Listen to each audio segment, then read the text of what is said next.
Ibizo lami ngilahlwa Makawa. Itiye ngithandela ukuthi ngesikhathi somgando uyakwenza ukhuddu. Nginatha ka-3 ngelanga, but sometimes ngiyayinatha ihubu lingamanzi amahlamvu ngamacha. Mina ibizo lami Sithokozile.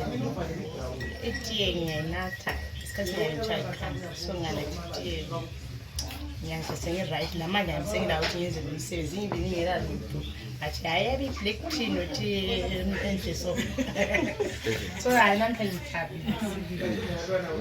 Uma ngusithulisiwe Nkomo, la lento engiyithanda kakhulu. Namhlanje ngithole ngane lochago so. Ngithandela khona ukuthi lami ngayinatha ngiyabize ngani sengiqinile. Mina ngiclarate manyithi. Hayi tiye mina vele into zami. Xa ngingayinathanga vele ngizangichaya likhanda ongani le ngiphilise lishotile emzimbeni wami. So vele hayi ngesikhathi sika June so akushoda yona icoffee kuphela. Kanti icoffee lochago konke. Manje ngibizwe lethu le. Haya.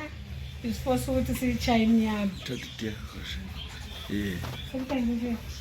Now Frank Nyoni. Ngishaya abazulu.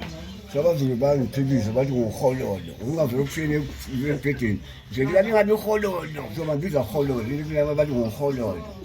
Ya. Ungavela ukufike vele abifuna ikiti. Sobangiphinde ukuthi ngukhololo. Yeah. Hayi ngifisa yakholisa lo. Uyakhomoza. Hayi manje nginamuthi ayizwile.